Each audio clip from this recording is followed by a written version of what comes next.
Amigos por carros, muito bem-vindos a Pirovani Import. Hoje nós estamos aqui para conversar com vocês sobre a versão mais radical, mais incrível já feita do Mercedes SLK, o SLK 55 AMG. Você que está chegando no canal agora, não se esqueça de se inscrever, deixa o like pra gente, porque essa é a única maneira do YouTube entender que você gosta do que a gente faz e te avisar de todos os novos conteúdos que a gente tem produzido.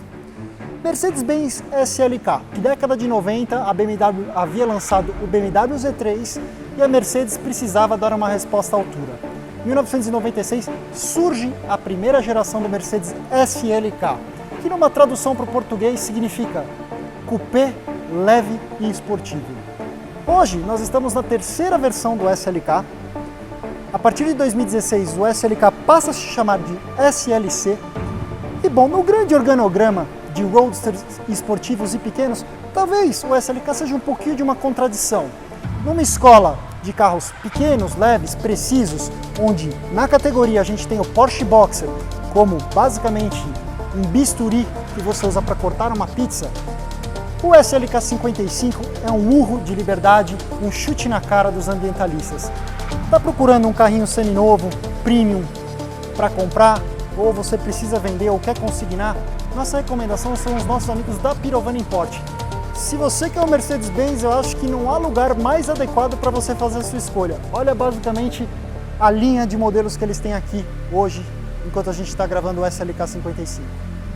Quando a gente conversa sobre o universo de roadsters, especialmente roadsters alemães, a categoria hoje é basicamente composta por BMW Z4, Porsche Boxer, Audi TT Roadster e o Mercedes SLC. No caso, o que a gente tem aqui é o SLK, a designação antiga do atual modelo.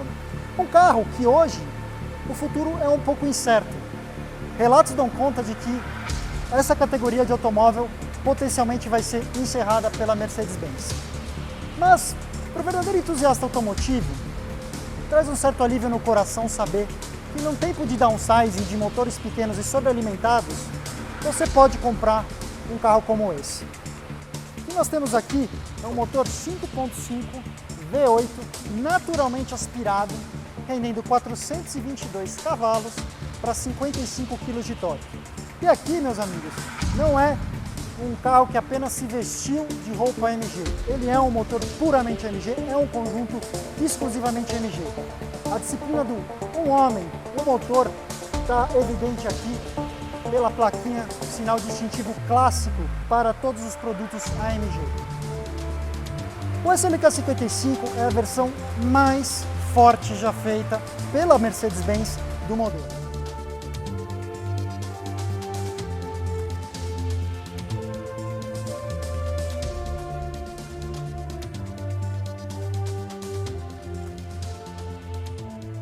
Eu particularmente acredito que o SLK 55, esse aqui que vocês estão vendo, é um carro que tem um potencial muito grande de se tornar um Youngtimer, que é uma designação atualmente conferida a alguns carros que são ainda modernos, mas que já despontam com algumas características que pode tornar colecionável, tá? O SLK ele é um sonho de consumo do brasileiro há muitos anos, desde a década de 90, quando ele chegou. Todo mundo queria ter um carrinho desse, especialmente a SLK 230 Compressor, depois veio a 320, tivemos no Brasil até inclusive uma raríssima versão SLK 32 AMG, tá? Mas o ápice do SLK, atualmente designado como SLC, é justamente essa daqui que vocês estão vendo. Por quê? Atualmente o SLC, que é o novo nome desse carro, não conta mais com uma versão grutural estúpida como essa daqui. Hoje o topo da cadeia alimentar desse modelo já é um 6 cilindros downsize. Esse que a gente está vendo aqui, na realidade, ele tem uma herança muito longa dentro da linha de motores da Mercedes-Benz. Desde a década de 90, a Mercedes flerta com esse motor 5.5, tá? Em diversas versões, a gente viu esse carro equipar até uma versão sobrealimentada. Por exemplo, o GLE 63, que a gente já gravou aqui no programa, que vocês podem assistir aqui em cima. Ele é um carro que usa um 5.5, que é uma versão parecida com esse motor, só que com turbinas. Teoricamente, a escola do SLK era dele ser um carro esportivo, pequeno, compacto e ágil. Curiosamente, esse carro ele é um pouco de uma contradição nesse aspecto. Por quê? Andando aqui levemente, você percebe que ele tem uma característica muito mais de um carro GT. Ele não se comporta com a leveza, com a sutileza, por exemplo, de um Porsche Boxer, ou até mesmo de um TT Roadster. A história aqui é grosseria, é força, é potência. Aproveitando esse momento de chuva, tá? Até seria muito legal se a gente conseguisse baixar a capota desse carro. Mas uma das coisas mais doidas do SLK é que ele sempre foi um carro de capota rígida. Numa época que o Z3 já trabalhava com a capota de lona, a Mercedes quis inovar. Obviamente, na época, a utilização do mecanismo de capota rígida é uma herança que veio, inclusive, com o SL na sequência. Tá? A Mercedes, o SLK foi o carro que inaugurou, dentro do Mercedes-Benz, a escola do teto rígido no conversível. E, obviamente, isso traz uma certa praticidade, que é o seguinte: o carro parece um cupezinho fechado. Ele se comporta como um teto rígido. Obviamente, é um mecanismo de capota que é marginalmente mais pesado do que o de lona.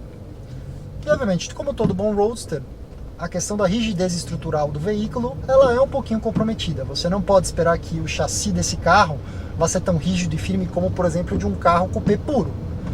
Mas acho que a filosofia de quem compra um SLK está em curtir o momento. Apesar dele ter um motorzão grande, de não ser um carro exatamente leve, são 1.610 kg, esse é um carro de lifestyle. Ele é um carro que eu asseguro para vocês que quando você entra aqui dentro, você se sente muito bem na cabine. Para começo de conversa, essa SLK, ela teve versões aqui no Brasil mais simples. Você tinha a SLK 200 com motor 4 cilindros turbo, depois a 250. E aí a gente chega nessa versão aqui que vocês estão vendo, que é o 55MG, que basicamente eu posso dizer para vocês aqui de dentro da cabine, as diferenças são muito notáveis. A primeira coisa que você observa é que existe um degrau acima na qualidade da construção, na qualidade do acabamento. O couro que é utilizado nos painéis, nas portas, nos bancos, é um material distinto daquele que a gente vê em outros carros da linha da Mercedes-Benz mais normais. Tá? Então você realmente não questiona o esmero e a qualidade de construção. Esse é um legítimo Mercedes-Benz. Tá? Você está aqui a bordo, você se sente bem num carro caro. Tá? O que muda essencialmente de um SLK 55 para um SLK mais simples? É aqui a questão do volante. O volante tem a base chata e o teto chato também. Isso aqui é um painel de instrumento puramente MG. O velocímetro vai até 320 km por hora. Conta-giros desse motor é de mais ou menos com a faixa de corte em 7.000 RPMs.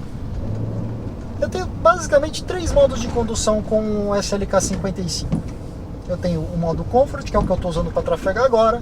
Pelo que eu pude perceber, não existe nenhuma alteração de parâmetro de suspensão. O carro ele continua esportivinho, ou seja, ele tem uma rodagem um pouco dura, ele chacoalha um pouquinho, mas eu diria para vocês que não é algo que chega a comprometer a usabilidade do carro. Eu vou até trafegar pela pista da direita aqui e a gente pode ver muito bem do que a gente está falando. Até me surpreende um pouco por ser um Roadster, que ele não tem tanto barulho interno. Esse carro que a gente está gravando está com aproximadamente 34.000 km, ou seja, não foi um carro que foi pouco utilizado, tem uma quilometragem compatível por ela ser 2014 e ter 5 anos de idade. A impressão que me passa do SLK é que ele é um carro essencialmente estradeiro. Como todo carro bom estradeiro, como toda escola AMG, o negócio dele é torque. São 55 kg de torque no motor de aspiração natural, o que significa dizer, que ele nunca vai ficar sem fôlego. Só que tem um ponto, hoje que o dia está molhado, eu estou até surpreso, esse carro está equipado com pneus Pirelli. O que me impressiona muito é como o pneu Pirelli consegue te manter em controle da situação mesmo num dia como hoje, que está molhado num carro de 55 kg de torque. Não preciso nem falar, né, que aqui no APC eu sempre falo bastante do pneu Pirelli e nós temos essa parceria maravilhosa com nossos amigos da Delavia Pneus.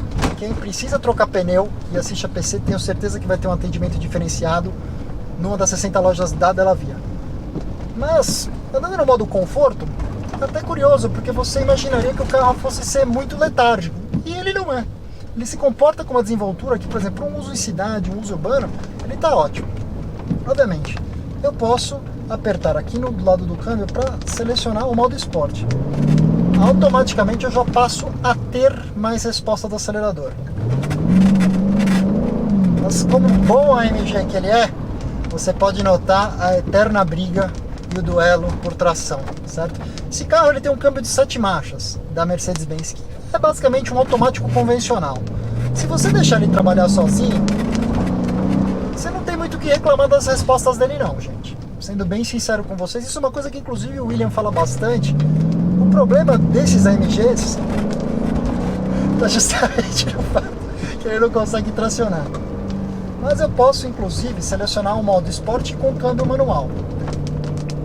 Aqui que é onde a brincadeira estraga um pouco para o Mercedes-Benz.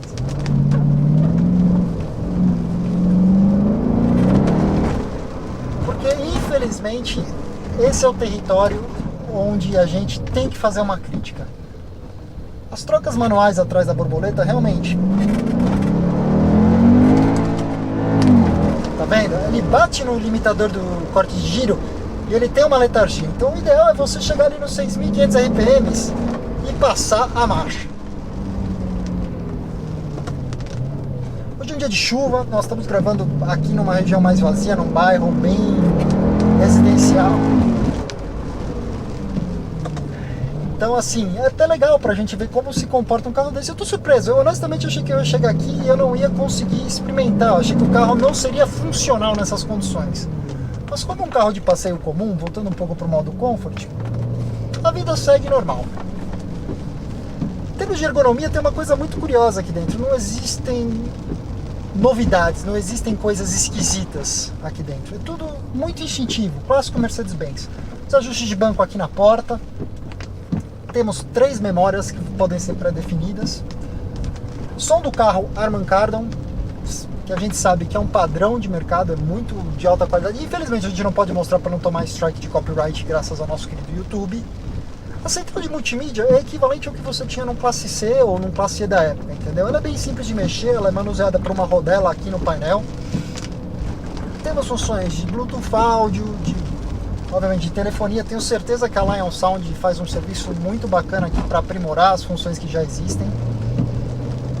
Eu vou ser sincero com vocês, eu não estou aqui esperando que esse carro vá se comportar como um instrumento de precisão de tocada. Eu acho que nem a Mercedes quer enganar ninguém falando que esse carro é isso. Como vocês podem ver, o sensor de estacionamento se ensandece toda vez que passa um motoboy no meio das pistas. Mas é uma cabine gostosa de ficar tempo dentro. A espuma dos bancos, isso é uma coisa que eu acho muito interessante. Eu sempre toco muito nesse assunto porque eu acho assim... A gente vive num país que o asfalto é muito ruim. E você às vezes vai fazer uma viagem mais longa, tal. Se não bastasse a suspensão dura, se a espuma, o estofamento do banco é um pouco duro demais, ele acaba te cansando um pouquinho. Mas curiosamente o banco do Mercedes-Benz ele é gostoso. O couro é de uma outra qualidade e a espuma é na medida certa. Sabe aquele momento que eu falo pra vocês que a Porsche tem uma espuma um pouquinho dura demais? Esse carro ele te dá uma espuma que, por exemplo, eu me vejo dar um passinho para trás de 3, 4 horas sem me cansar.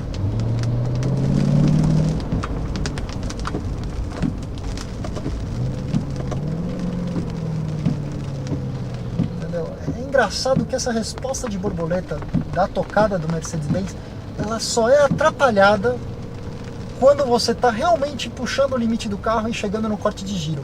Nunca vou entender, mas tem uma coisa que a gente precisa dar um desconto nessa história toda. A Mercedes-Benz é uma das poucas montadoras hoje que fabrica internamente seus próprios câmbios. Ela não recorre aos serviços de uma Getrag, de uma ZF, nada disso. É tudo feito in-house.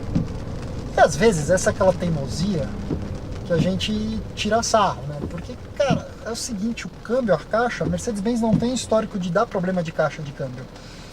Só que eles não conseguem melhorar essa questão da interação, tá? Na minha opinião, toda a minha história de Mercedes-Benz de tocada que eu tive a oportunidade, na minha opinião, o melhor carro é o MG GT. A Mercedes-Benz nunca fez um carro tão bom de tocada quanto o MG GT. É o melhor câmbio que eu já vi no Mercedes-Benz, é o do MG GT.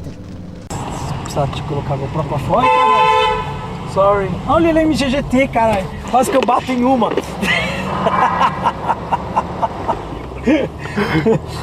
Quase que eu destruo o carro principal da Mercedes, velho. Então eu reitero o que o William sempre fala. Esse carro, ele funciona muito bem no contexto justamente de você deixar o câmbio trabalhar sozinho e focar em acelerar e frear. Tô no modo esporte, ó, e tô na pista da direita. É duro, um pouquinho de barulho, mas vamos dar um desconto porque o carro pode oferecer. Aqui o controle de tração trabalha o tempo inteiro. Eu nem vou me aventurar a desligar, mesmo porque todo Mercedes-Benz que eu conheço, ele simplesmente não gosta e nunca vai desligar completamente os controles como você veria no principal concorrente, que é o BMW. Em termos de torque, tanto o BMW quanto o Mercedes-Benz, eles são muito parecidos.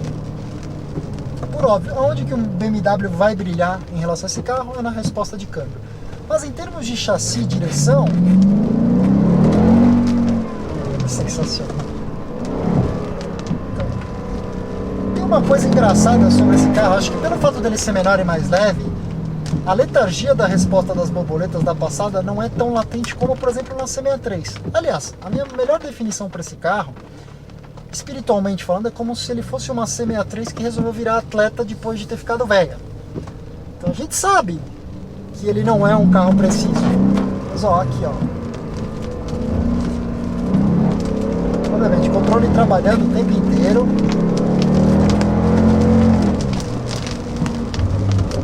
ABS trabalhando.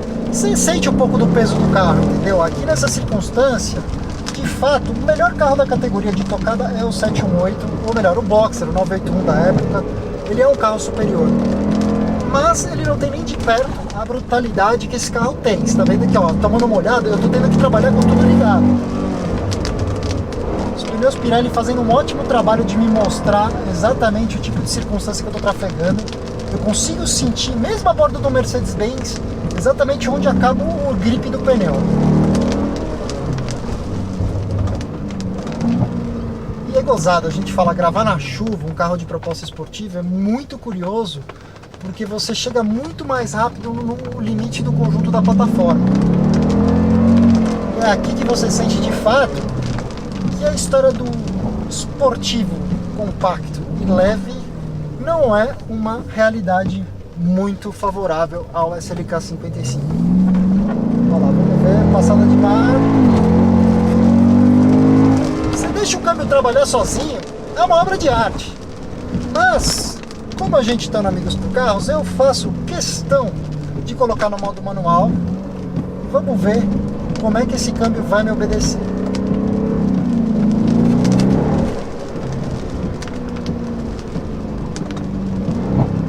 As reduzidas, gente, sendo bem sincero, o giro caiu abaixo de 4.000 RPM, nada a desejar. Tem sempre o barbeiro.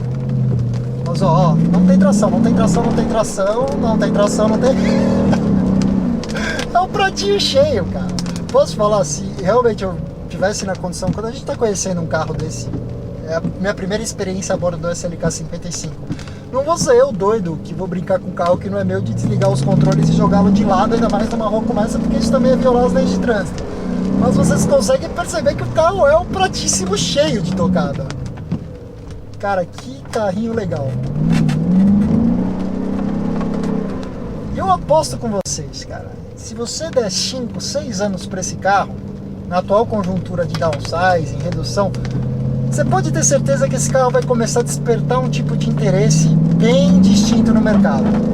Primeiro porque o futuro dessa plataforma é incerto na Mercedes-Benz. A Mercedes já deu meio que sinais que talvez esse projeto, junto com a SL, seja aposentado no futuro muito próximo.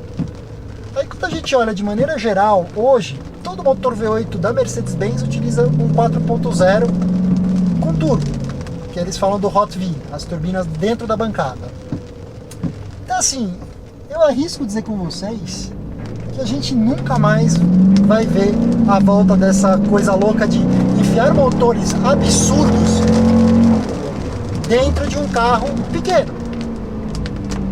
E eu tenho certeza que essa vai ser uma tendência muito gloriosa, que vai ser muito perseguida no futuro, especialmente no mundo do colecionismo. Tem um certo carisma, um charme a respeito desse hooligan aqui, que a gente merece dar glória nesse programa, entendeu? O APC é um programa sobre carros legais. E no quesito cult, o SLK 55, ele é, de fato e de direito, um carro que nós lembraremos com muito carinho no futuro.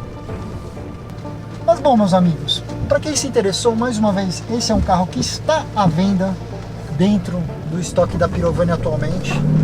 E eu queria deixar uma pergunta para você, uma reflexão.